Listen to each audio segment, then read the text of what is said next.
Yeah, we live. Okay. Where's Streamlab?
Hello, guys. Welcome to a new podcast. What the hell are we doing? Today we're featuring Stepdad, or from Twitch. He's an awesome content creator, influencer, and he's also a funny person. He's also one of the coolest persons I've ever met over on Twitch. He's a firefighter, and we'll get into that later, though. So, We're currently live on Twitch as well. let's introduce Stepdad. How are you? And tell us where people can find you. Hey, how you doing? I'm aggressive stepdad, and I am on twitch.tv/aggressive stepdad with a big old chunky underscore in between. So, but yeah, thanks for having me on, man. I appreciate it. Awesome, man. So yeah, what inspired you to be a Twitch streamer and content creator? It's actually like not really. It's a sad story, but like, I had got out of a pretty not a bad friendship, but just like I lost a good friend of mine, I would say, and I was pretty bummed out. And my little brother Corey, I didn't really have many other friends. I really don't socialize too much outside of like my work or outside my personal life. So my little brother Corey is like, hey, I have a friend group on Discord. We just play games with each other and stuff. And yeah, just come hang out. I'm like, sweet. Okay, I've never used Discord. I had no idea what it was. I thought it was like Skype. And I was like, that's stupid. I don't want to do it. Anyways, I get in and I meet a lot of his friends, and they're super awesome. And I met Tyler. He's known as Swimer1 on in my Twitch community. And Tyler, he tried streaming and like it didn't really work out for him. And I just started talking to Tyler more, and he says, "Hey man, do you ever have you ever considered Twitch streaming? Like, it's a good distraction, and you're honestly like really funny, and your personality is just looks like it would match Twitch." And I'm like, "Fine, whatever, dude, sure." And so Tyler actually, like, I didn't know how to set it up. Tyler set up my whole Twitch account. He set up, like, he was very adamant about getting me on Twitch, and he set up my Twitter. He set me up with Discord and everything. He just like, I want to set you up with everything. I just want to see how this goes. And ever since then, like, Tyler's been backing me up. Like when it comes to creating content and everything, he's more the, I'm more like, you know, like how like every government has, like, you know, there's the puppet and the puppet master. That's I'm the puppet. Tyler's the master. But I mean, I create the content. I do the content. Obviously, Tyler just like says, okay, we need to try doing this. I'm going to set up with the YouTube page. So Tyler's the reason. But like going forward from it, it's such a good distraction for me. It keeps me occupied. It keeps me motivated. As much as I love doing firefighting, like a lot of that, you know, it's my job. It's my job to be there. I want a hobby outside of firefighting, and Twitch streaming just fucking sorry, but just absolutely just attached itself to me. So yeah, that's how I guess that's how I got into it, I suppose. So yeah, tell us about your career as a firefighter. For sure. I have been a firefighter for 9 years now. I started off as a volunteer I volunteered for 7 years. I was a volunteer. During that time, I was working a full-time job as a maintenance person at a hotel, and my now wife Jenna was going to school for 3D modeling and design. So I was doing a full-time job while volunteering, so Jenna can go to school full-time. Eventually, after Jenna was done, it was my turn to go to school. So I got my EMT and I got some college classes under my belt, and I eventually actually got hired on as a firefighter with the department that I had been serving at for 7 years. How I got into firefighting, I dropped out of college like my first year. I hated college so much. I hated it was community college too, so it was just like, for me, like, it was just like, I don't want to be here. I'm sitting next to like some like lady who's like 85 years old in math 2 class, and I just don't like classroom settings. And so I moved back into my mom, and my mom's like, get off your ass, you're doing something. Threw me an application for the fire department, and from there I just like, fine, I guess I'll volunteer. And then eventually I found out like, oh my god, I love doing this. I want to do this like as a career. And yeah, it's been a life-changing career for me ever since. So Sounds like a roller coaster of events. yeah, it was. Yeah. If you could go back in time and start this early, would you? Firefighting or Twitch? Both. Good question. For the firefighting,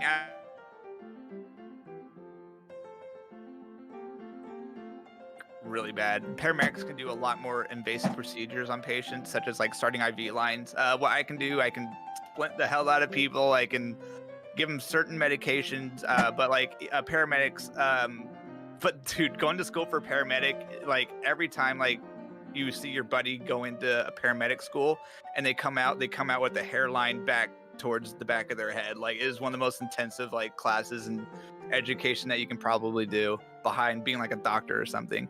Absolutely would do it again. Just one thing I would change was it's like being more focused in the medical side of everything. But other than that, no, I wouldn't change too much about firefighting. Twitch, no way. Like the series of events that led to me doing Twitch streaming sucked. But to get where I am now, which like I'm still like, I'm not like big old monster truck Twitch streamer or anything, but like this, I'm enjoying it. It's successful. We made it into a small business.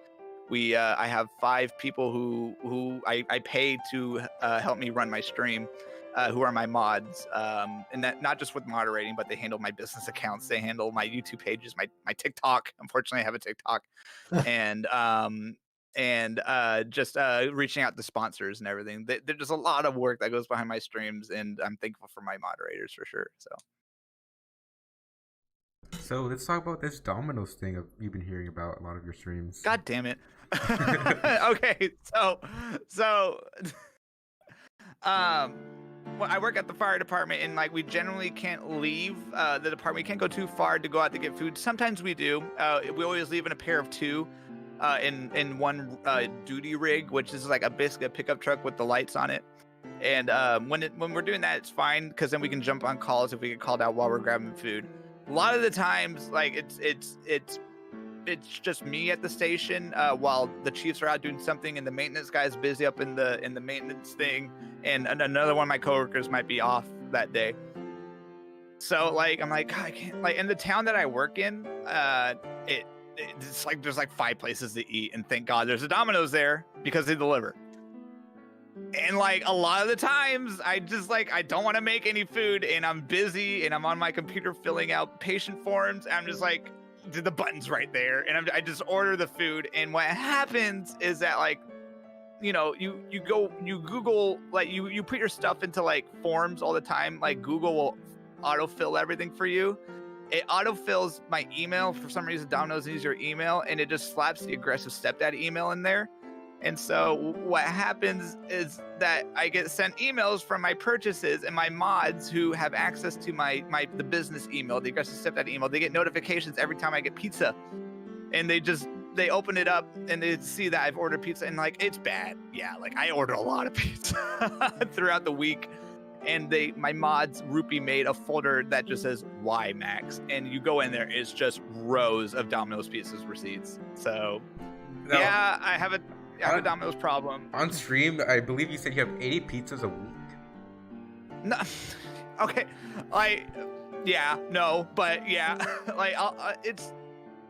We've been busy, so I can't really leave the office. It's just like, what do I want? It's like, it's not just pizzas. They're like, they have like little sandwiches and stuff I'll order. And then, yeah, I'll order another one for dinner that I bring home and stuff. So it's just right there. And the Domino's is like a minute away from the station, too. So it comes so fast, too. So I'm just like, how can I not order pizza?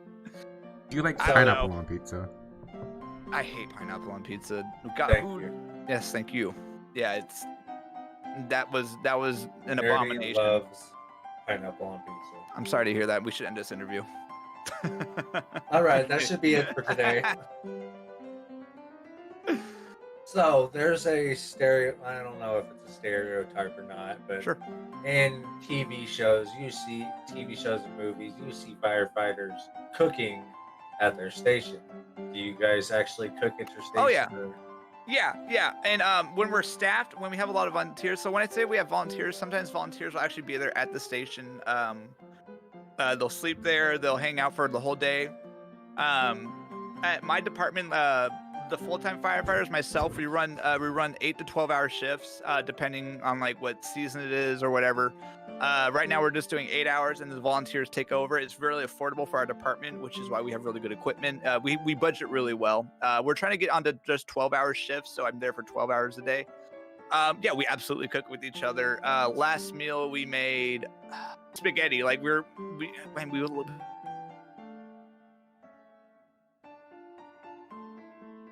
cooking is one of the best ways to bond with firefighters, like amongst ourselves and everything. It's teamwork in like a small space, and it's good conversations that happen in the kitchen. It's just cooking, like that stereotype or that what's displayed. It's 100% accurate, but we're not doing it shirtless. I was gonna say, you guys doing that shirtless chili challenge? No, we don't do the chili challenge. Actually, no, we actually do a chili challenge. It's against our public works, the high school, and the police department. It's a chili cook-off. Whoever makes the hottest chili. Like the hottest, nicest chili, and the community gets together and has it. Not since COVID started, but like we used to do it a lot, and it was actually a lot of fun. We get like first or second place almost every year. We never get to the bottom 4 or bottom 2. Who's the one who cooks the chili? We have we had these 2 guys, Dan and Ray. They actually own their own catering business, and like we just throw it at them. We just say like, come up with something cool, just do it, and then they come in like fucking like 5 days later. Yeah, we let this sit for 48 hours, and then we put it in the fridge and let it come out and simmer it. Like they just do some magic on this chili.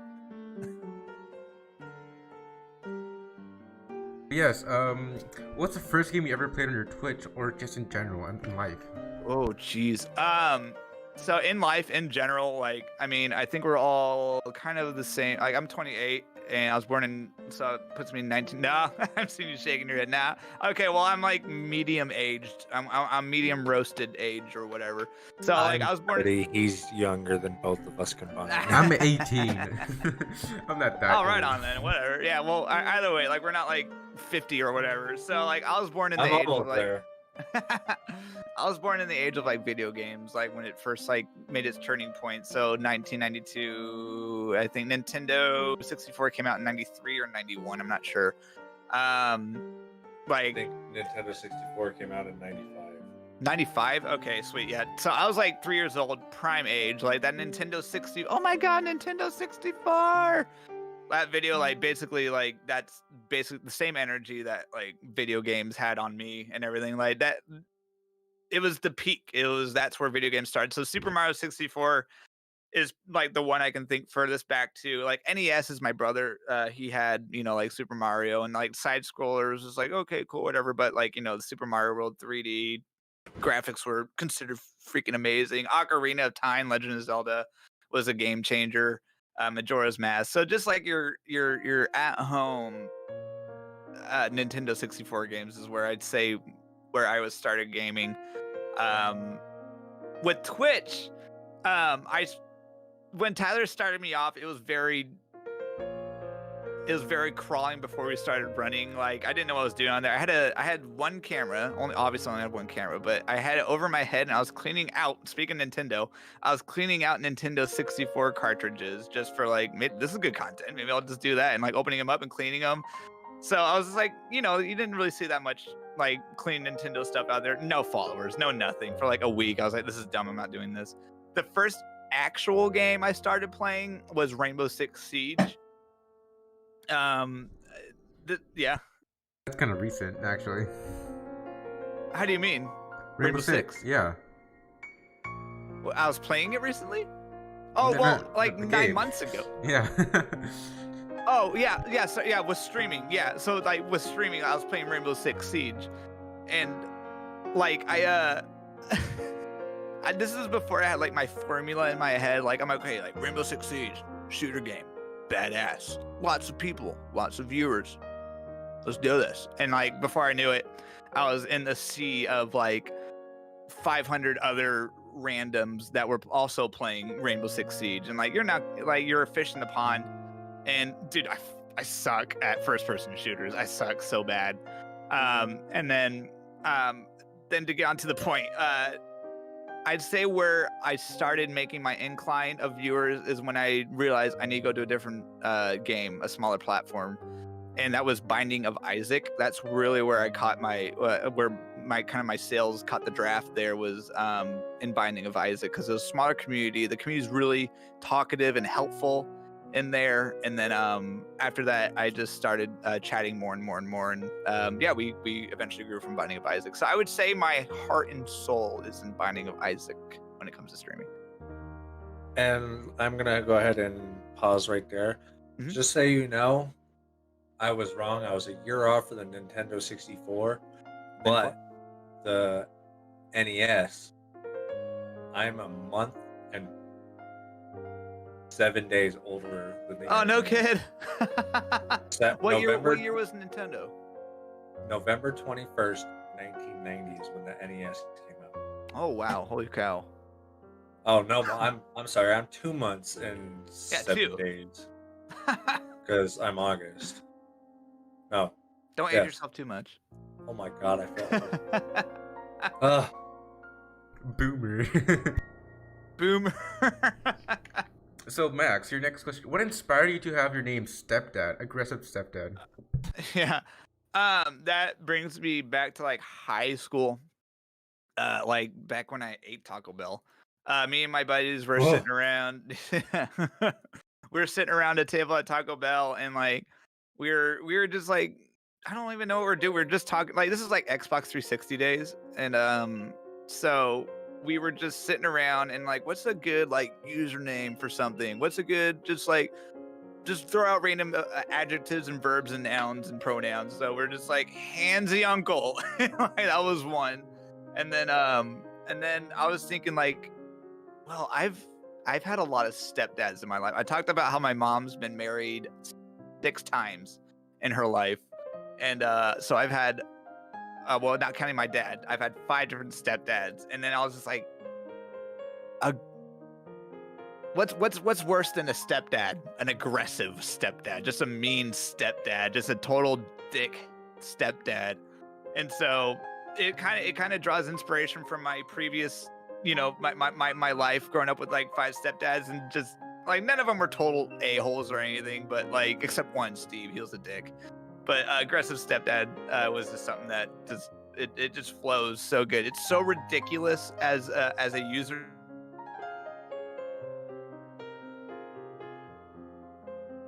This guy's name is Aggressive Stepdad. We're gonna rate this guy. So honestly, it's almost kind of like marketing for me, because it's such a catches you right as soon as you see it and stuff. Like if you see like XX Gamer 420 Gamer, you're just gonna go scroll right past this. Like, is this another name in another face in the crowd kind of deal? So yeah.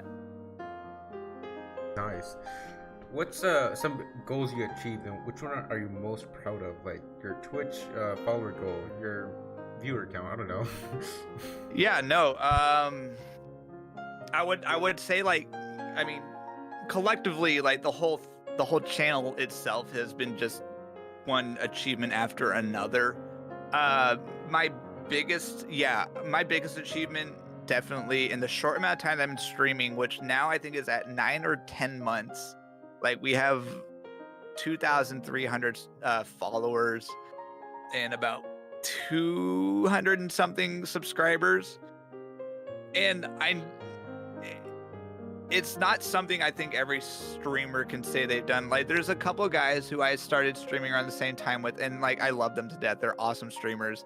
But we started around the same time, and they're still kind of at the low ballpark of where I was at like 7 months ago. Which is like, who cares? It's fine. Like, they're happy, and I talk to them all the time still. They say, no, I love my community. I love my small little, like, I love my 5 viewers, and it's good for them and everything. But it's just, I'm so proud of the work that I'm putting in, and I'm watching the fruits of my labor being shown by the followers that show up, especially like people who are following when I'm like, I have really poopy days and I'm complaining, and people still follow while I'm talking like about how shitty my day was. And then like, it's like, why are you following? Like it's just like, people like it. I'm very proud that we met this goal of like, okay, let's get to like maybe 1,000, and 1,000 was like 3 months ago, and now we've doubled. And it's insane to me that like I keep getting more and more followers. I thought at one point it'd be like, all right, cool, like I've hit like a certain amount of people, a nice little niche community, but it just keeps going up. So I guess, I don't know, like, dude, it's yeah, I would say my goal, the size and the growth and how productive the channel has become is a goal that I think I met. Like, instead of it just being me getting on camera and then sitting down talking and then going away, there's a lot of back of house that I'm proud of. So I think that answered the question. I'm not entirely sure. Yeah, that answered the question.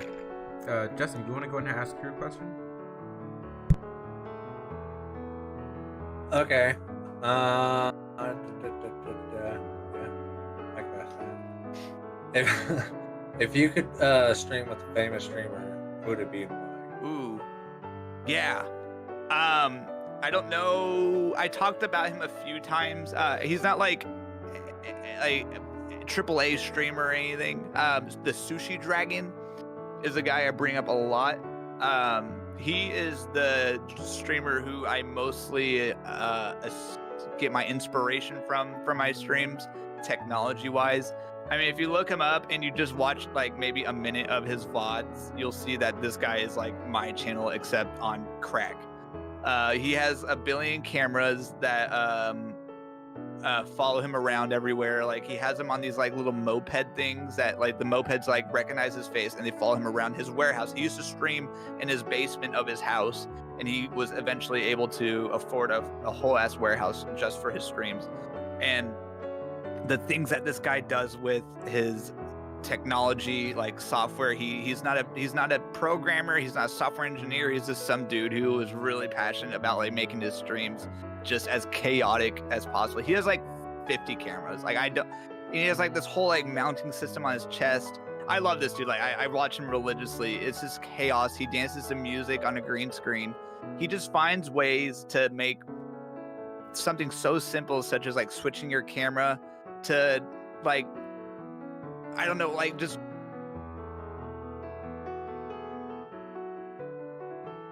would think this guy smoked something before he started streaming every time, but it's just his brain, how it works.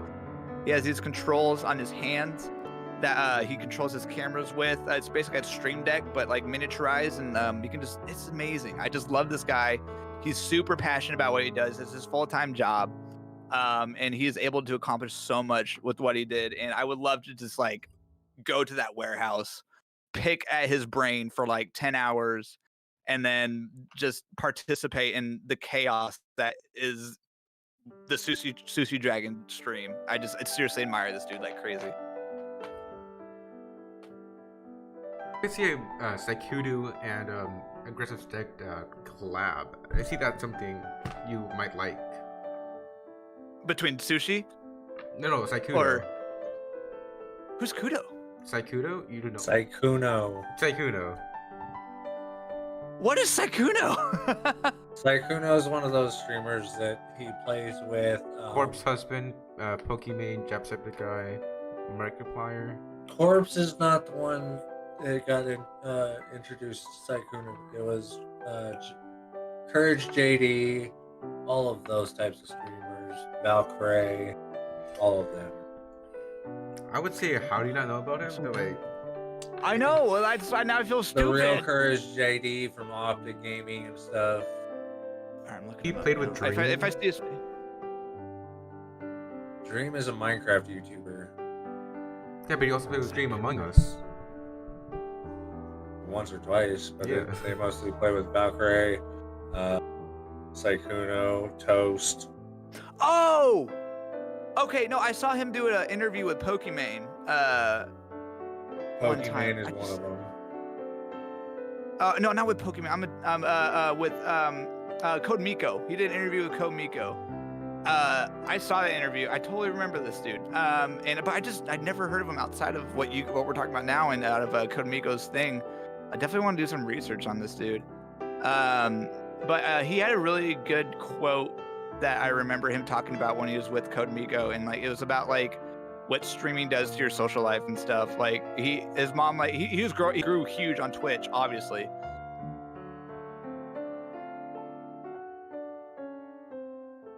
Was super cool. Like she says, I know you need to do your thing. You do it. You're totally fine, which is awesome. But you'd say things like, it would just make me sad that I would like my friends would not even try to contact me anymore because I tell them I was too busy. So it was sorry, like which is totally off topic, but like still, it's just one of those things. Like, oh shit, man. Like, yeah, it does kind of take a toll on you, and even on big guys like him. So, what do you do besides streaming outside of your hobbies? Sure. Which is funny. Like, you know, I do firefighting, which is like taxing on its own. I'm not, you know, like, shout out to my homies who literally make the pizzas at Domino's, but it's not as easy as doing that. But even though that still is a hard job, probably. I come home, and I spend time with my wife, Jenna, and me and Gilbert would go down to the park, play at the dog park. I love my dog so much. He's like, we told Jenna, like, me and Jenna said, we're not having kids. We're fine with our dog. Spend a lot of time with the family hanging out, just generally hanging out, going outside, going for walks, just being active outdoors. Honestly, like, I used to hike a lot. I used to be a big hiker.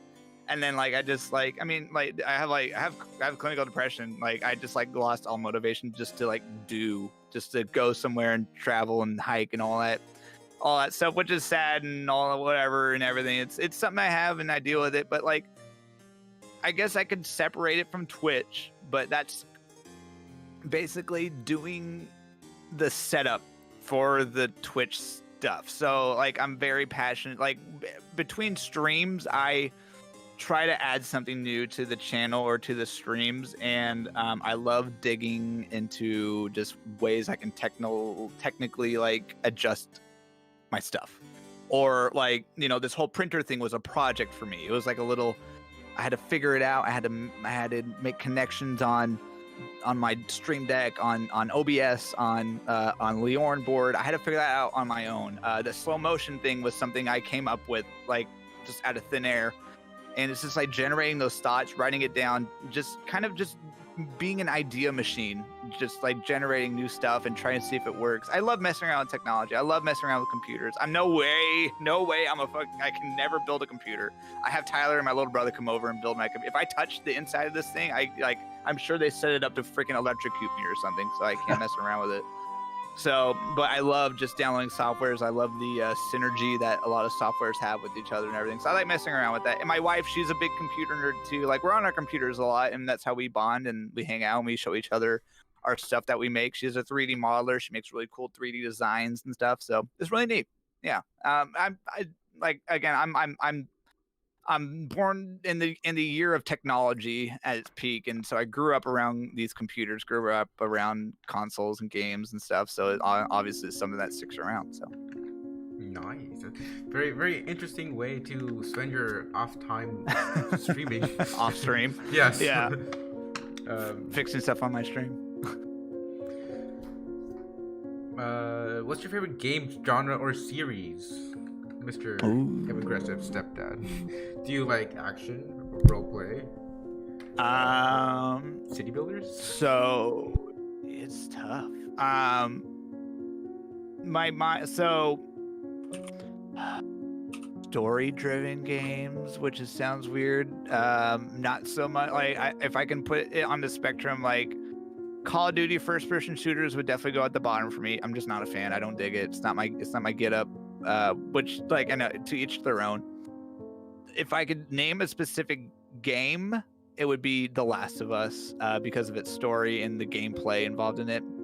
Series-wise, without a doubt, Metal Gear Solid, that entire series, is just like, it's actually been in my family since like the generations of it being out there. My oldest brother Justin, his dad used to play the 2D overhead versions of that game. Then Justin, my older brother, played Metal Gear Solid, the first one, and then like we would watch, me and my little brother Corey, we would watch Justin play. My mom would watch Justin play, and then in like the Metal Gear Solid 2 Sons of Liberty came out, and so that was kind of like the in between. And then Metal Gear Solid Snake Eater, I don't give a fuck what anyone says, that is the best Metal Gear Solid game of all time. The cinematics of that game, the gameplay, the voice acting, everything about that game is just absolutely, it just blows every other game out of the water. You know what? Screw it. Last of Us is not my favorite game. Snake Eater is. Snake Eater is my favorite game.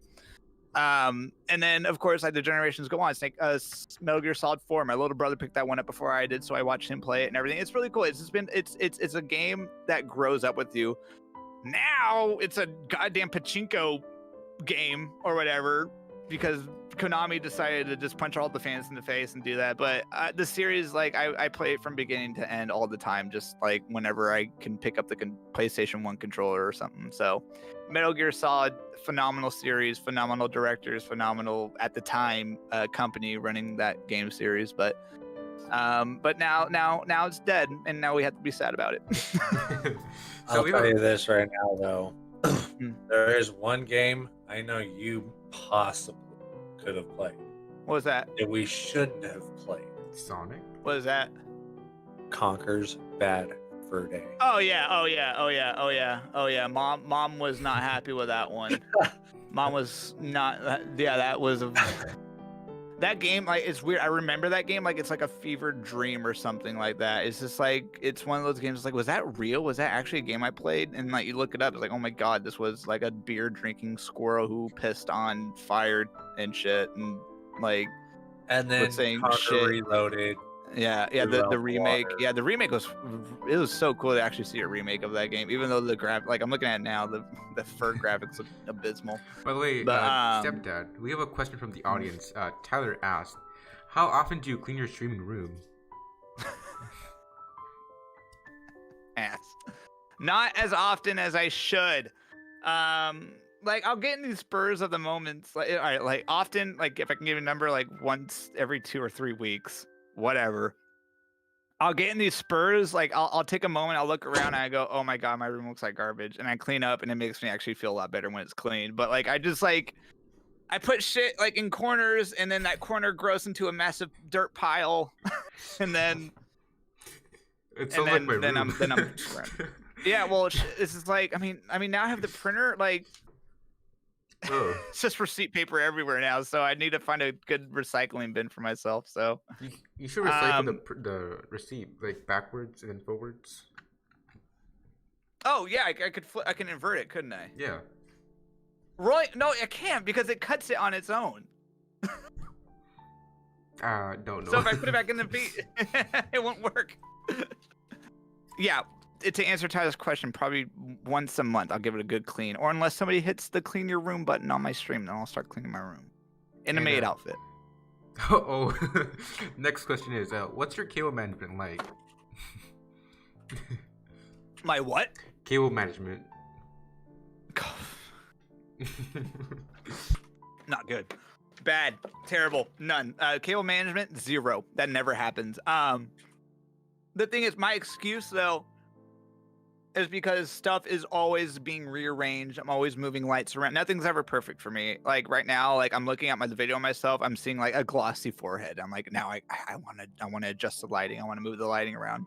If I start putting everything in sleeves, if I start rolling everything into corners of the room, I'm gonna have to undo it, unplug it, replug it back in, put it back in the sheath. Stuff is just always on the move in here. And honestly, like, I can't see behind my computer, and so I don't have to look at it. Like, it's like this, and it looks great. But if I look behind me, there's a rat's nest of like,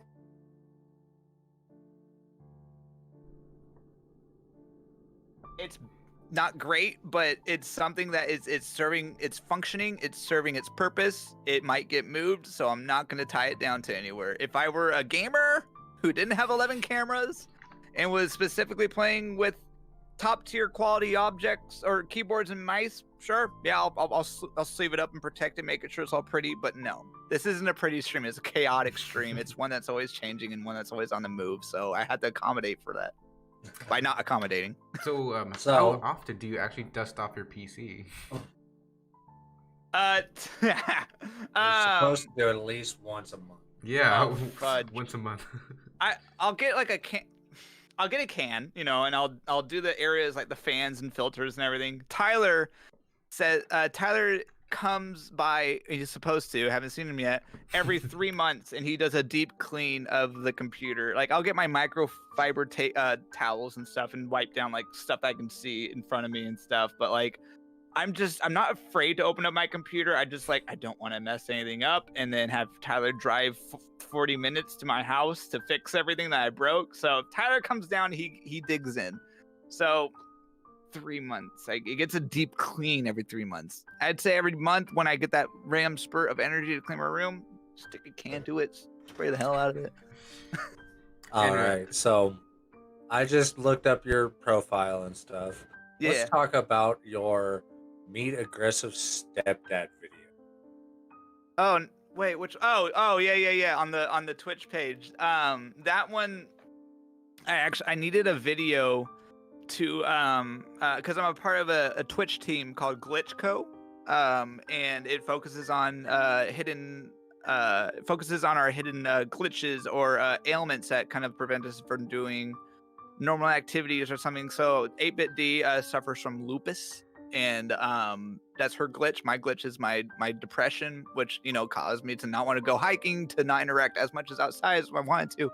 So we needed a trailer to introduce ourselves to the world, and we kind of stuck it to that one. Or my Rupee, my video editor, basically was on a call like this with me, and we just shot different takes of me being calm and collective with the suit on and everything, talking about how organized and managed my stream is, and every other cut between that is me either like shaking my ass around or wearing my lemur costume and screaming. I just wanted to give off that impression of like this total sarcasm I'm pretty involved with or whatever. So it's like, this is a very serious stream, and then you just see me like just screaming into my mic or something. So I just wanted to have that. I like those deep just like cuts of just like, what the hell did it, like, just like, like on a Fight Club when Tyler Durden adds a frame of pornography in the videos at movie theaters. This is like, what the fuck did I just see? I will say this though. Mhm. I am glad you changed your hairstyle. Oh yeah, from me being really long depression hair. Yeah, that like I said, I started streaming, and I was just like, I don't want to cut my hair, I don't want to do anything in my hair and all that stuff. And that was part of the depression I had. I was just like, I felt unmotivated, and then like finally I started taking like this shit seriously. I was like, okay, I want to look presentable. So I'd say that Twitch to divert the conversation has been great for my depression. It's been great for it. Speaking of Rupee, she asked in the chat that why don't you make a scrapbook out of the receipts? Oh man, that's actually a good idea. Well, I mean, I'm not trying to brag, but I get a lot of receipts like a day. Like I'll need a dictionary size portfolio. I mean, that's not a bad idea. Actually, all right. I said I was gonna post my favorite ones. Like I have a little blank wall behind me that's never on camera. I was gonna post my favorite ones on there, but like I haven't gotten. Oh, actually, I've gotten really good ones. I got people that like printed out Victoria's Secret receipts. Like they simulate Victoria's Secret like underwear or whatever. Thank you for purchasing this. Please give us your feedback. So yeah, I need to post it. Yeah, all right, fine. See now this is my mod. We got him. And then now I have to bend to their will. And they want to unionize. And Tyler, he said he never asked him to clean your room. He never asked me Yeah. No, you never asked him. to clean my computer Yeah. or my room. Your room. Your room. No, I'll clean Yeah, my he room. was talking needs to about clean his my computer when he said Yeah. Computer. Yeah, not my room. Yeah, it's not your No, computer. he's lying. He said every 3 months I'll come over here and I'll clean your computer. I can even say it in his tone that he's. Well, Tyler, 3 months is up. Come on, get He can over hear here. you. Looks like Rupee also asked, at the end of the streams, you'll say you're gonna go get your ice creams. What's your go-to ice cream? Yeah, I mean, I love ice cream so much. Like it's like my favorite kind of treat. Right now I go through phases. As of right now, my favorite, 100% my favorite ice cream is Cherry Garcia from Ben and Jerry's. Really good, dark chocolate, cherry chunks with a nice vanilla soft base. You like dark That's my chocolate? go-to. What was that? You like dark chocolate? I love dark chocolate. Ugh. That's the best kind of chocolate. Oh, whatever. White chocolate. Oh, whatever. With wine. Oh my god. No, yeah, definitely right now I'm in a big Ben and Jerry's phase. Nice. So, what type of shifts do you take as a firefighter? So right now,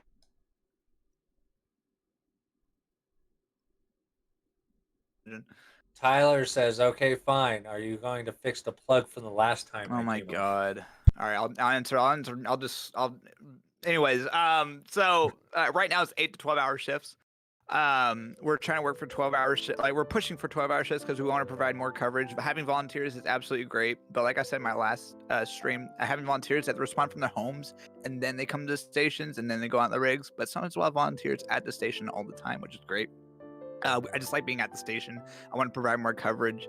But right now we just work 8 hours a day, 5 days a week. And I get weekends off, which is like an ideal shift if you ask me. But I do still go on several calls and everything, and I do not just firefighting there. I take care of PPE, the personal protective equipment. I assign I provide. I'm the quartermaster there. I provide the turnouts to the firefighters there. So the plugin that Tyler's talking about, Tyler came over for the first time. I physically met Tyler. I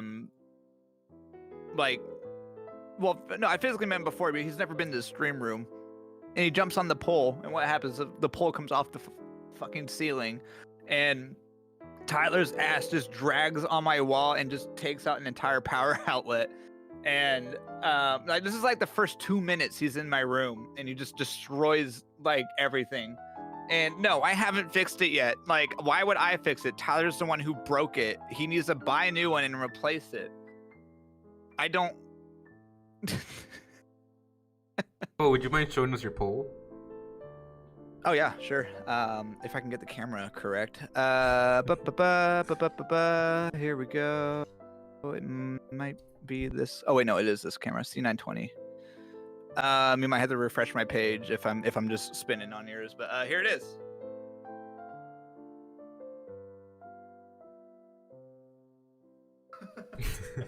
I can't spin around on it like I used to, because ever since Tyler broke it, I think it got cross-threaded and it doesn't spin around like it used to. So I'm actually, dude, it sucks. Like I used to be able to spin around that thing like flawlessly. Used to be great. Now, how do you And grip now it your doesn't pole? And anymore. And how do I grip it? Yeah, like. You just go- want to watch me dance on my pole. I kind of simulate how we we have a pole at our fire station, and I don't like ride my pole like I do here. But you kind of like cross it around your arm.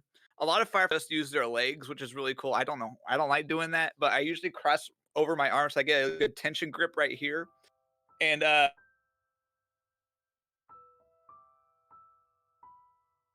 here that I have next to it, I get a good kick off and a good spin out of it. But it would spin normally if Tyler didn't break it.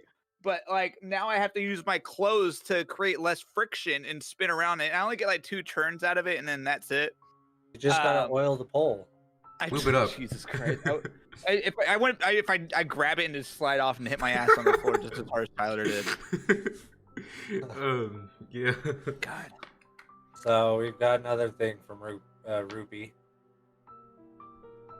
She said, "Where's Tyler's workplace injury compensation?" Jesus Christ! Tyler is lucky enough to be getting paid, as it is. So that's the answer to that question. He needs to contact his attorneys if he wants to file a proper complaint. Stepdad gets canceled. Yeah, that'll be it right there. So, tell us a weird or a crazy story you had as a like firefighter, like outdoors, car crashes, stuff like that. What's the craziest one you ever had? It's funny, like, cause things like you kind of forget what call like the.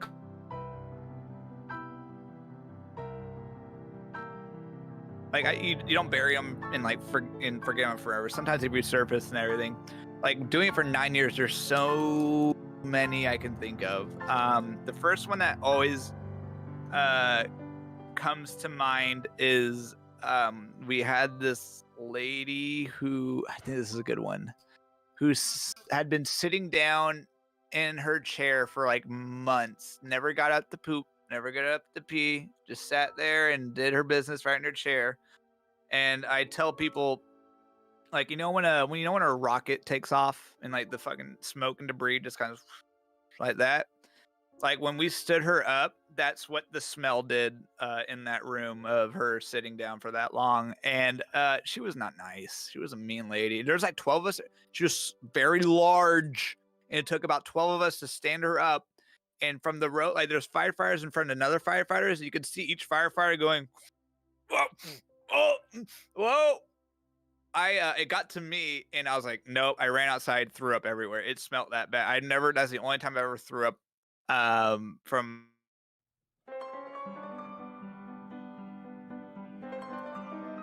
bad luck, like back to back. We get her outside, we get her on the cot, we roll her out, and like the cot just sinks into the grass because she's a huge lady.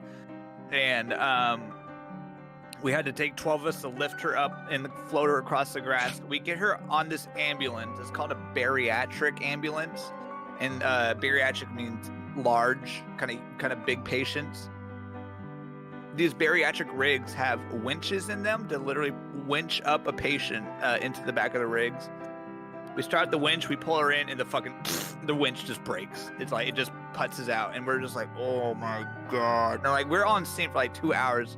Mind you, it still smells really bad. And thank God, one of our volunteers is an ambulance mechanic, and he's just like, I got this. And he opens up like the side of the ambulance, like takes off a panel and just like rewires shit, and it got working again.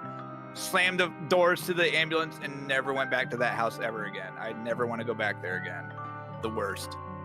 I also had someone poop on my leg. So. How did that happen? Oh Jesus! This guy. You don't want to know.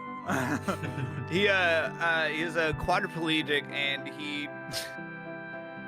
he's just an angry man, and like we had to roll him onto his side so we can take a look at his back. I can't remember why we were doing that.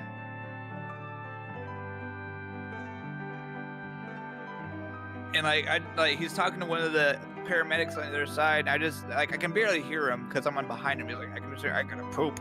And then I'm like, what do you say? And then like I look down and I just see a turd like coming onto my leg, like from this guy. I'm like, well, that's great. And so luckily I was in my bunker gear, so I just threw it up into the bay's washing machine and washed it like 5 times. So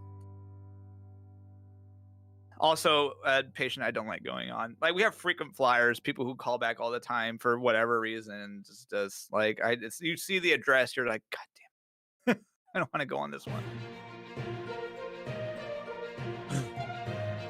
Do you enjoy your job? Do I enjoy my job? Do you enjoy your job? Well, duh. Oh hell yeah! Oh yeah, it's the best job in the world. 100% the best job in the world. I wouldn't trade it for any other job. Like it's incredibly rewarding. You're not like it's one of those jobs that actually gives back emotionally, and like you're doing good things. You're literally doing good things. Right now is not.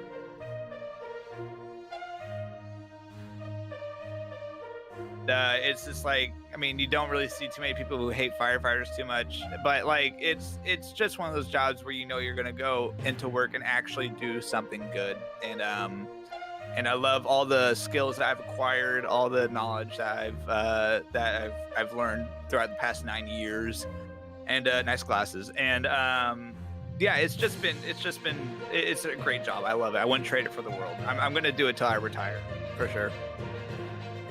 And now, Justin, you had a question for him? Oh, where was it? Okay. Oh, how has streaming been for you, or how has the work for you been with COVID starting and continuing on with the new strains and stuff? How has that affected your job as a firefighter and as a streamer? Yeah, holy cow. When COVID-19 first came to fruition, it was hell for us at first because we needed PPE, masks and gloves and all that stuff, and we were running low. We were running in circles, going like I had to be sent. I went all the way like towards Washington to find some gloves for our department because we were running so short. It was super stressful. A lot of people calling in, a lot of confused people. It just hit like an atom bomb, and it was stressing everyone out, dude. And what sucks about it now for work, is that like we really can't like be close quarters as much as we want to anymore. We can't kind of hang out in the same office as each other. There's a lot more work involved, like decontaminating the rigs after every call, signing in by taking your temperature. It's just a lot of extra steps, and like I get it. I'm all for being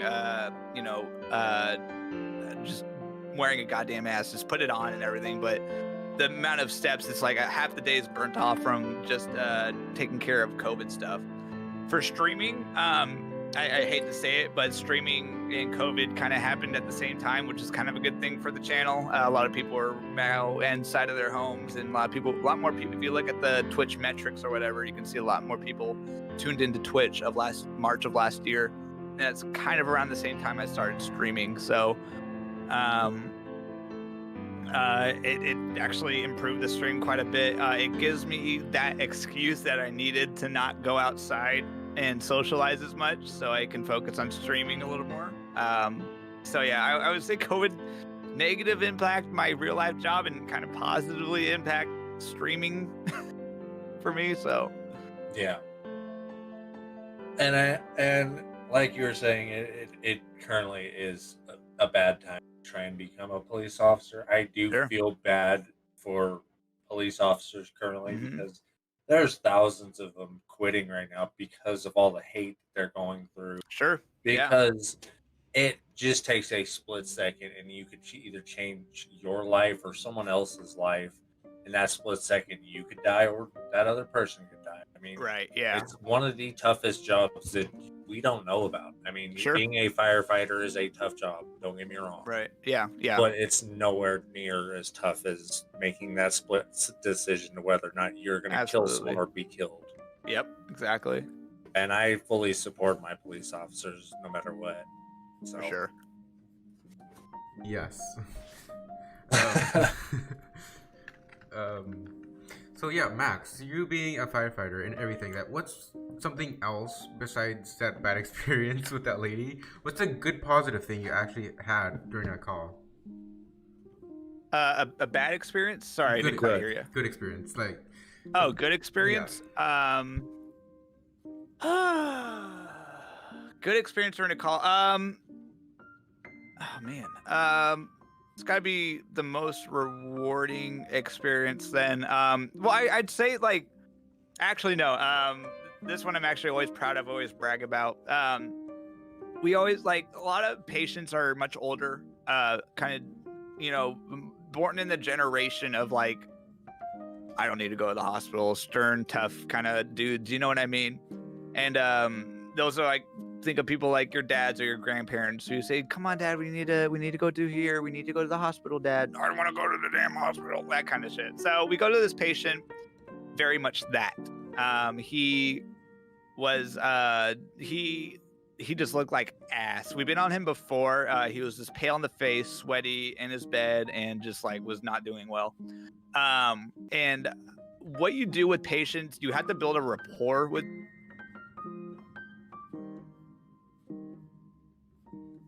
gaining their trust and everything. We go to this guy and the paramedics are just doing a terrible job with him. Like they're doing like, the medication stuff, right? But like talking to him, they're just doing terrible.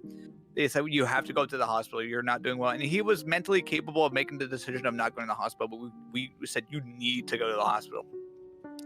The paramedics like gave up on him, like trying to convince him to go. So they said, okay, well, we'll call your daughter here, who's like had power of attorney over him or something. And she could make the decision to take him to the hospital or not.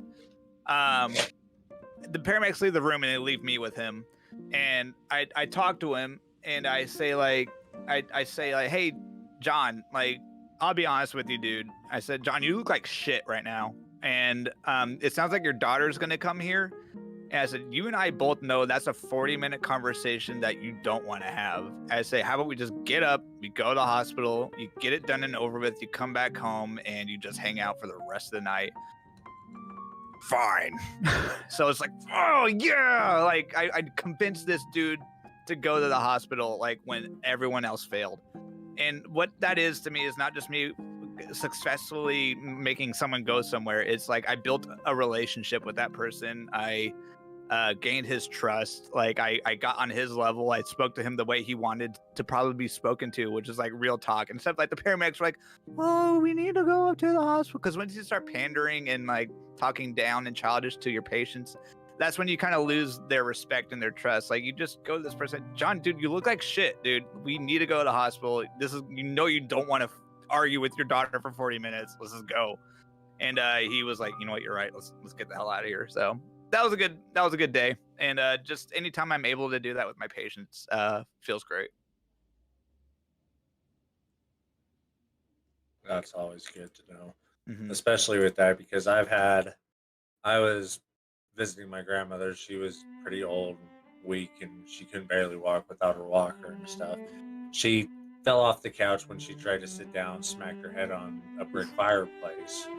And so we called the ambulance, fire department. They all came and stuff. They were checking her out, making sure she was perfectly fine. Like nothing too serious, but she did have a little concussion and stuff like that. Mm-hmm. I kid you not, the first thing that came out of her mouth, wow, you guys are hot. Yeah, there you go. Yeah. And all the firemen all they can do is just start laughing. Yeah, that's and pretty just talking to her like a real regular person. Yeah, that's the best way to do it too. Like if you start baby talking your patients, they're just gonna they're not gonna listen. Yeah, if you just like get on their level, you got to read the room and stuff. Like, okay, this is what this person's like. So that's really cool. That's funny. All right, so Go ahead. was training to be a firefighter hard? And would you yeah. recommend the training for anyone? Yeah, it's scrutinizing for sure. You go there for my department. It was Wednesday evenings and Friday, Saturday, Sundays, all day. And that was that for 4 months, I believe. I was like, when I first started, I weighed like 120 pounds. I was so skinny, dude. And it's physically demanding, and it's not only physically but emotionally and mentally demanding as well. And I mean, you have to like go on these gruesome EMS calls and stuff, and also but back to the physical part of it, you just it asks so much of you. You have to be able to breathe in a mask for about an hour and stuff, and pull a charged hose line, which it sounds is a hose full of water doesn't sound heavy, but it is very heavy. Especially if you're messing with the 2.5-inch line, which is a giant hose. I wish I had been in better shape for my academy because it really kicked my ass. But yeah, I would say like ever since like I got on after my academy, I started working out like crazy, and the only advice I'd give people with going through the academy is just like be physically prepared for it. Don't expect the academy to put you into shape. It will, but it's going to be twice as hard for you. But I would say that it was totally worth having a career in firefighting and stuff. So Now, would you say you weight the same from started training to now?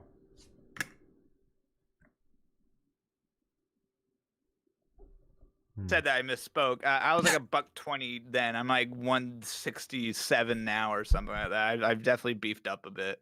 Like I was skin and bone. Like I was just an arrow. So, with all the movies and TV shows and stuff, you see firefighters running into burning buildings to save victims, stuff like that. Does that actually happen? So a lot of ways that it's depicted on television is pretty inaccurate. I hate firefighter TV shows. Like they're just like you can't like. It was just watching that vehicle extrication video that I was just watching earlier. It was just painful to watch. But firefighting shows are just completely inaccurate most, if not all the time. Whenever you run into a burning building, especially a well-involved building, you can't see shit. Fire does not light up the building. It's almost full of smoke, and you can't see through smoke. You can you can only see this much in front of your face, which is why we train a lot with fogging up our face masks. So we use sight and sound and feeling to navigate our way through buildings and such.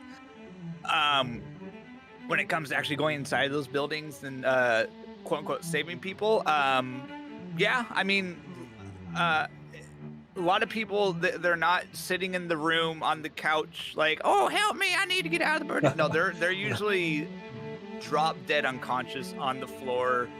From smoke inhalation and smoke inhalation. Smoke inhalation is what knocks them out and drops them on the ground, which actually kind of keeps them alive for a little longer because the smoke's still up above them. But what we do, like, we don't really sling people over our shoulders too much. When we pull people out of buildings, we just drag their asses out. Like, that's the easiest way to do it. Preparing, like, if it's a kid, someone who you can pick up, do it. But like, if it's Aunt Rhonda, man. yeah, like Aunt Rhonda, who weighs like 195 pounds, she's getting her ass dragged out of there, and it's not gonna feel good for her, but at least she's not gonna be dead.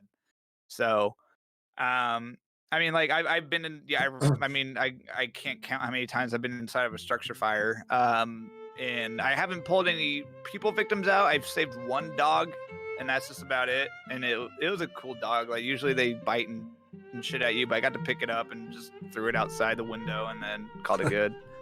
On the trampoline. Yeah, boy. And into the pile of pillow in the pillow factory next door. Speaking about dogs, Max, you have a dog.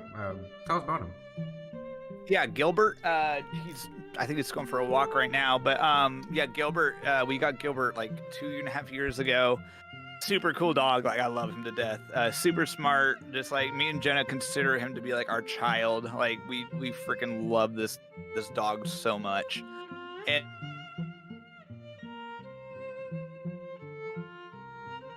I have treats because like there's so much noise and smoke machines and weird looking shit in here, and he like goes in here, he's like, this is not right, and like I shouldn't be in here, but like I'll coax him with treats and stuff, and I'll turn on the Gilbert camera to have him say hi and do tricks, but then as soon as like he's done, he fucking books it out of here like mom, and like just comes running to Jenna and stuff. So he's a mama's dog, huh? Oh dude, he fucking loves his mom. Yeah. So what's the future goals of your Twitch channel? Future goals, that's a really good question. Like I think with every Twitch streamer who's affiliate, they're always just like partner. I have to get my partner. Like which like I think right for me, like it's like cool, yeah, that'd be nice. Getting a partner, you're more recognizable. You're more taken seriously on Twitch and everything. A goal for me is with something that we're actually trying to work on right now. We're pursuing as hard as we can is try to get at least one sponsor for the stream, getting recognized by a company to trust like my channel to have their products on display. Speaking of sponsors, yeah. how would you like to get sponsored by me? No. And what do you? I actually built a company of beef jerky. You know, we're looking for sponsorships. What, really? Yes. Yo, I fucking You love built beef a jerky. company from beef jerky. Well, it's not my company. It's my brother's. I just help him with it. But like, beef jerky. So it's not. It's a Yeah, family we're looking for company. sponsors. Yeah, I'll sponsor. Yeah. I'll talk to him about it. Hit him up, dude. I'll have him. AO talk to. AO takes care of all of our sponsors. Oh yeah, hell yeah, dude. If I can eat beef jerky on stream, go. That is Jack Link's beef jerky, the best jerky in the Pacific Northwest, and I'd be fucking thrilled. We only have 10 flavors right now, but yeah, I'll definitely talk to him. And I froze. again. Oh, there he is. There he is. Yep. Hey, you're back. You're 10, back, 10 flavors is all we have at the moment. dude. I'm 10. That's more than enough. I'll do a jerky review. Now, if you could get sponsored by any company like computer products or stuff like that, which one would you choose? Right. So we're starting small right now. You know the wristband that we have that shocks me. I'm the only streamer on the Twitch platform that uses this wristband and has found a way to be able to have their chat shock them with this wristband on. This wristband is Pavlok, and it's meant for helping you break habits, such as like biting your teeth, picking your head, going to fast food restaurants. It's a really incredibly smart watch. But we're talking to them about trying to get a sponsor from them. Like I said, I am talking to a whole demographic that they haven't even tapped into, which is the Twitch community. Another company we're trying to talk to is Nexigo, which is a webcam company. I don't really know too much about them, but I have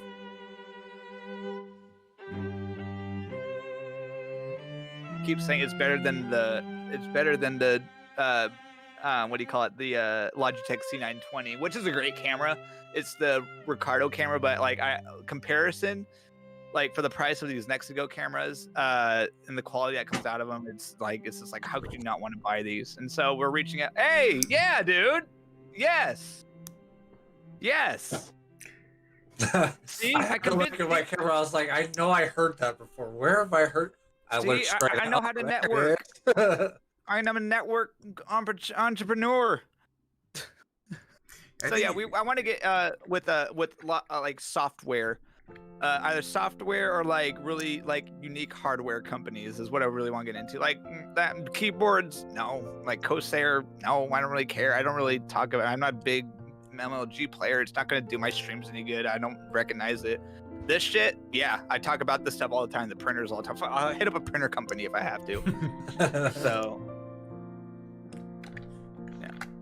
Yeah, because that was actually going to be the next question, which is, would you want to become a professional gamer or streamer? Yeah. I mean, if I can harp back to my inspiration, Sushi Dragon, like he is a professional streamer. Like, and I wouldn't call it a game. He's not a gamer. I think like Twitch has different varieties of what you can call a streamer. Like I think of myself as like a just chatting streamer mostly, 90% of the time. And like I put on a show because I have so many cameras, I have so many transitions, it's so interactive, and I think being able to invest more time into a wider audience and just in general and treating it like it is Stepdad LLC is a small business. Like it's a part-time job. I pay people, I have a steady income from it, I have accounts for it, I pay taxes for it, so it's right now I can't say it's professional, it's like amateur hour right now, but like it's doing a good job on its own, and I can see it becoming a profession. And I love teaching people how to use technology, different like printers and wristwatches and stuff. So calling myself a professional and an experienced streamer, yeah, it would be pretty cool. You for think sure. you pay taxes? I tell you what, though. Yeah, you have to pay taxes as being a streamer if you're making money doing solo content and stuff like that, Mhm. because all the income you bring in, you have to pay taxes back. You do, and we actually did a really good job with our taxes this year. Since I love my chat. My community kicks ass. They donate bits, subs, monetary all the time, and I have been. I don't. Every streamer says like, oh yeah, I give back to the channel. Sure, yeah, they do. I spent so much on the channel that like the income that came from this channel, like on all this equipment that you see around me, that I didn't have to pay anything back for taxes from streaming, which is rare for like, because you're a contractor, and usually as a contractor you're pay out paying the up ass. the ass. And but since I was able to have so many write-offs, so many assets I got to write off, it brought me back up to zero. So this is like sweet. I actually didn't. Me and my wife were like, okay, this is the last time I'm gonna be streaming because I'm gonna owe like $1 million. But nope, Yeah. worked out just And fine. with you talking about Sushi Dragon and stuff, there's actually another person that we did recently just interview. His name is Dr. Bosky. He actually is a great streamer. He does a lot of things. I actually just messaged you his Twitch and stuff. Yeah, I'm looking Check at it right him now. out. And he does his own animations. Oh, wow. Yeah. Dropping him a follow right now. Let him know that Nerdy and Justin sent you. Hell yeah. Okay. Yeah, this guy.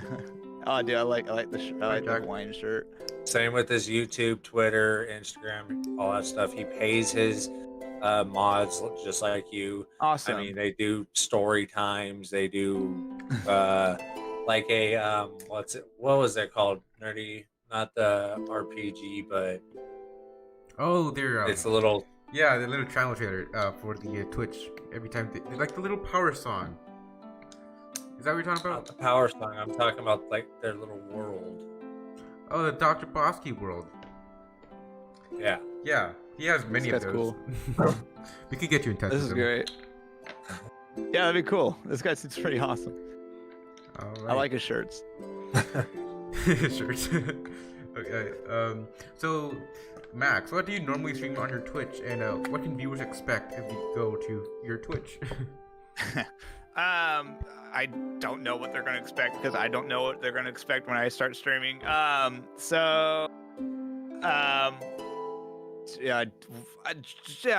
Just chatting is a lot of what I do. Like, but that's like if you go to the Twitch tracker, that's where it says I have most of my time in right now. But I'm not just sitting there talking too much. Today is a terrible example because all I did was sit and talk about firefighting.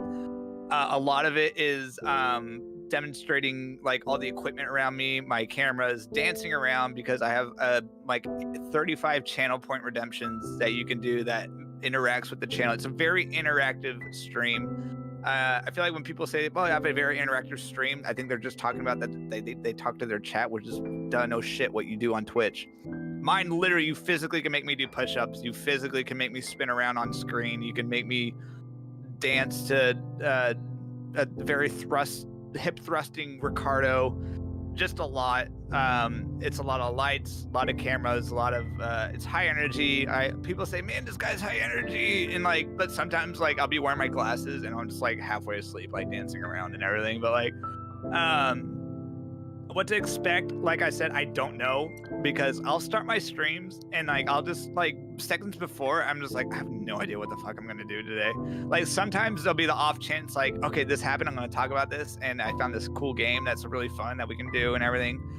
But like when I start, I just pray that like somebody brings up a topic that I'm able to write on for like 30 minutes. Like somebody brought up the hydraulic tools like Jaws of Life, and that's what happened today. I talked about vehicle extrication for 4 hours, and it kept a lot of people around. It was awesome. It's just so all over the place, but I like to tell people that like it's a very technological stream.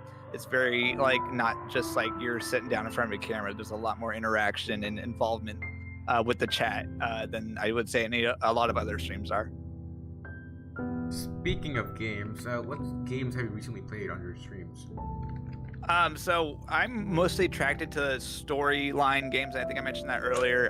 The most recent game that I've played and completed was Little Nightmares 2, which was fucking awesome. Like it like not only is like it up my alley game, but it was just such a well put together game. God, for the life of me, the name of the studio that puts it together has evaded my mind. But they are just they're just artists over there, completely amazing human beings who are very passionate about their work, and you can see that within like the game itself, the writing, the graphics, the user interface in that game is just phenomenal. I'm playing right now at Dead of Night, which is like this is by far the scariest game I've ever played. And it's that old school style, like click and you move down a corridor, or you take a left turn by pressing this part of the screen. Except the graphics are skyrocketing, just like next gen graphics, but it uses live action actors, which for some reason makes it even more terrifying. Because they're blended. It's like they don't belong in that world, but they're there, and they're very convincing. The audio quality, the sound mixing in that game is also fucking phenomenal. So I'm having a lot of fun with that game currently. But completed Little Nightmares, I give it a 10 out of 10. This game is just scaring the shit out of me, so I can't really rate it as far as it goes. So. And have you ever played The Walking Dead by Telltale? Never played it. I never played any Telltale games. Yeah. I've watched A Wolf Among Us by these YouTubers.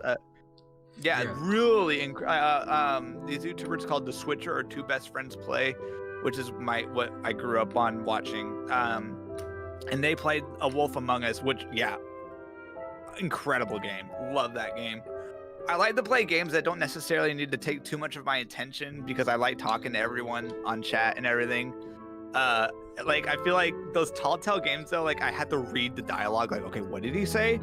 Okay, what's gonna piss him off? But that's the fun part. Like I don't want to fuck up on the game, but like when I do mess up, it's pretty funny. So either way, I'll give Telltale a try. I think that'd be pretty cool. So like, besides gaming, outside of streaming and Twitch, what are your preferred things to do offline?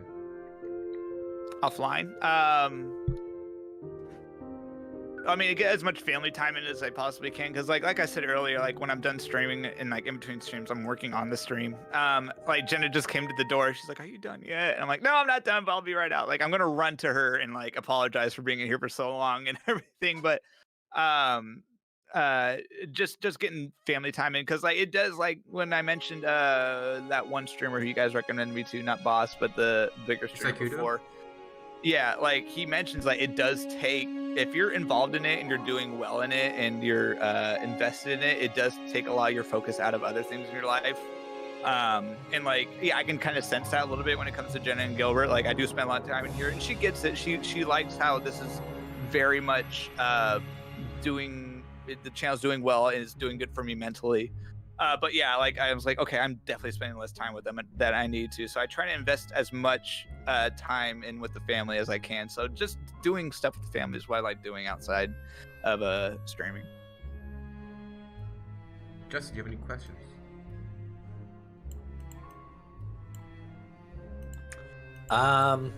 What was your motivation for streaming when starting out, and how has that changed since being affiliated?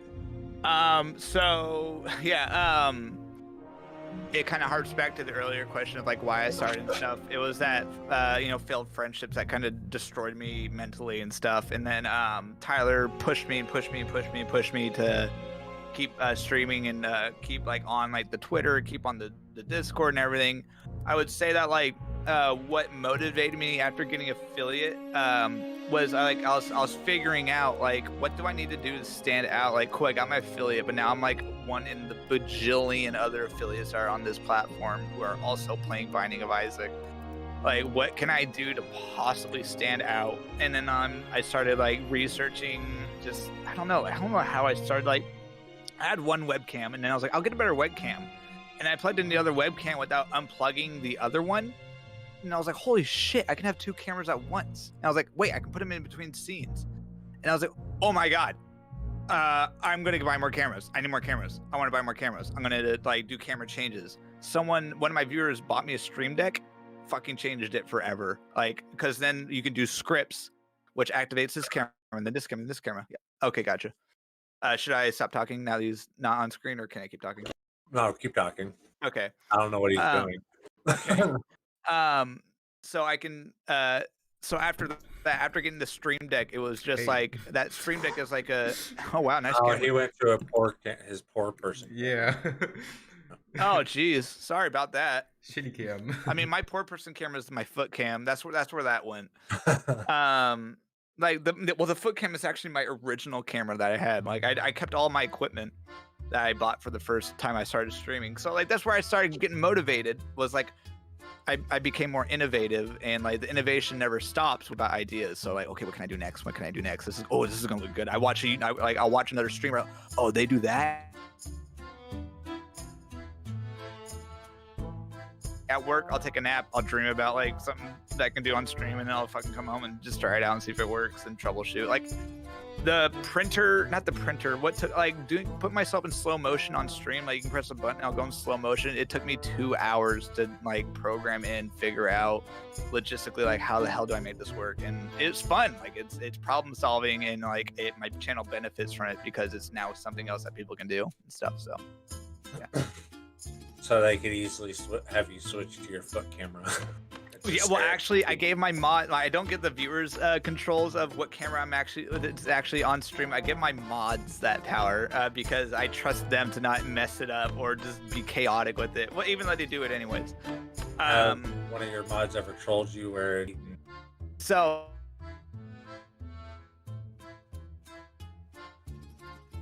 For like 5 minutes, and then like I'll see my mods, like they'll say like don't tell him. I'm like, what the hell? And then I'll look, I haven't had my mic on for like 5 minutes. I say, you son of a bitches, like just they'll mess with me. They'll definitely mess with me. They've been doing it more frequently than usual. Yeah. You don't have to answer this, but like, who's your favorite mod? Oh no. You really want to try to go there, nerdy, with both his mods in your stream right now? I think Jack and Tipsy. No, Ruby. I saw Ruby, Jack, and then AO. AO. Honestly, like it's gotta be AO. AO's always checking in with me, seeing how I'm doing. AO puts in a lot of weight. I'm just trying to rub AO's good side. Mod never troll. Mod's never troll bullshit. Yes. Yep. So At what's least your... I know the favorite. Sorry. Now they know they're your favorite. Another favorite? Well, now you're leaving me like with one and then the other, so that'll leave two more. Oh shit. I'll just say AO. I can't say anyone else because then it just leaves two other people out, and then then they're gonna come after me. He's gonna get a call later. I need more money if I'm gonna. They're gonna ask for a raise, or they're gonna demand the mod. Isn't AO to be the one more... who keeps your receipts? Tyler's the one that wait, that is AO what? Doesn't she keep your receipts? The one that keeps your receipts. No, Yeah. Tyler. Well, all the mods have access to the Gmail account. So they all see the receipts. However, Tyler manages the receipts. He has more hands on it. So, pet AO. Yeah. All right. So what's your favorite TV show or movie? TV. Oh, It could even God. be on Disney Plus. Yeah, I mean, at the moment, you know, it's WandaVision right now. Like, I watched the last episode. I don't want to say too much about it because spoilers, but like, WandaVision's great. I think what they're doing, how they're navigating through different generations of television, and the camera work that they're actually putting effort into, and the actors in are fucking phenomenal. Right now, WandaVision for sure. Favorite movie, if I can like dig it up in my brain, like the other movie I go to is like my sick time movie. Whenever I'm sick at home, it's the movie I always watch, and that's Troy with Brad Pitt. Phenomenal movie, so good. Brad Pitt's hot ass in that movie, and just just great filmmaking, great acting, awesome cinematography and stuff. So yeah, great movie for sure. I liked his cameo just for that 8 frames in Deadpool. Oh yeah, that was weird. That was just like, what the hell is he doing in this movie? It was just whatever. Like, And all he got for it was a cup of coffee. Yeah. Yeah. Oh yeah, that's right. Yeah, they only gave him a cup of coffee for that. But it's just like that. Yeah. So good. So good. I know you have this on your Twitch channel, but like, how long have you been a firefighter?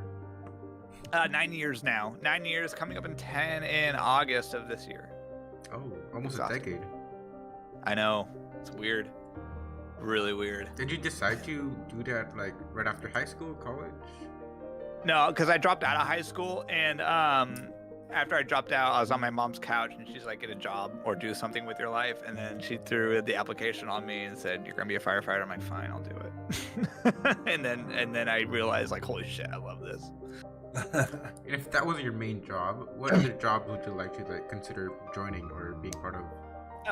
Welding interests me. I have like I weld sometimes at home. I'm self-taught and everything, but I believe like well, you get paid like a freaking doctor for welding and stuff, and like I enjoy it. It's fun to do, and like just meshing two pieces of heavy metal together just to create something even more structurally integral is pretty awesome. So yeah, welding just because it pays well as well, and I enjoy doing it just on the side. So if I have any hobbies outside Twitch, sure, I guess welding shit together would be something. I don't know. No, you want a welding job that pays a lot? Underwater welding. Yeah, Oh, for sure. That's yeah. where my mind goes to. I've heard a lot about underwater welding. Yeah. That's one of the most dangerous jobs in the world. hmm That, Isn't electricians like a very dangerous job? no. Consider- I mean, it is somewhat dangerous. Yes, you can get shocked, but it's not like what's that crab show on the big boats? Oh, Deadliest Catch. Yeah, that shit. My dad does that. Really? Yeah. Super British, just like out in the middle of the ocean, just fishing and stuff. So So I say we call it a day. Any last further questions, Justin, before we end off? Just let everybody know where they can find you at your socials, Twitter, Instagram, TikTok. Facebook. Mixer. yeah, of course. Thank you. Twitch.tv/aggressive_stepdad is the Twitch, obviously, and then on Twitter I'm aggressive step 2 because they couldn't let me type the whole freaking word out, or you can just look up aggressive stepdad on there too, I guess. And on TikTok, aggressive stepdad, one whole word, because somebody took my goddamn username before I could make an aggressive stepdad. So it's one of my fucking viewers, and I know it too, and they won't give it up, so it's just whatever. YouTube, we're on YouTube as well. We're gonna pump out our first well-developed video. We took a hiatus on YouTube for a bit until we can kind of get our footing, and then so now Rupee, being our video editor, is gonna start pumping out a lot of YouTube videos. So aggressive_stepdad on YouTube, and that's all of them. They're all over the place. And so I'm when all- Now, how often do you stream and post videos? I stream Fridays from 7 p.m. to whenever I'm tired. Saturdays, Sundays, 10 a.m. to, again, like whenever I have something to do, such as this. And Mondays are 7 p.m. to when I pass out. And YouTube, we're hoping to pump out video once every 2 weeks, depending how they do it. Then we might reduce that down to once a week. So. Nice.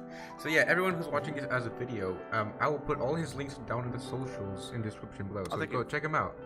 And before we let you go, we need a motivational speech for the ending.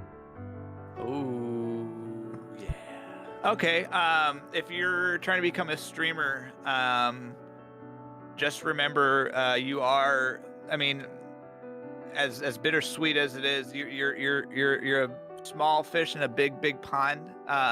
Just remember to separate yourselves from the others. Do something different. Be innovative. Do your research. I believe that there's no such thing as copying someone and doing it on your channel. If you see something you like, apply it to you. Do it the way that you want to do it. Just like don't give up, man. Like once you push, once people see the effort that you put into your streams, and they become invested in you, and that's the most rewarding thing. So always push, and always be innovative, be creative. Absolutely. Awesome. So yeah, stepdad, thanks for hanging out with us at the What the Hell Are We Doing podcast, featuring you, the guest. You're such an amazing person. Is there any final remarks or anything you want to say to anyone who doesn't know or wants to know a little bit more about you? Well, thanks for having me. First of all, this is like the first interview podcast I've done, which is also very super exciting to be a part of your channel as well. Again, just come hang out, man. Who knows what the hell I'm doing tomorrow? I don't know. Drop a suggestion in the comments so I have content. That's all I have to say.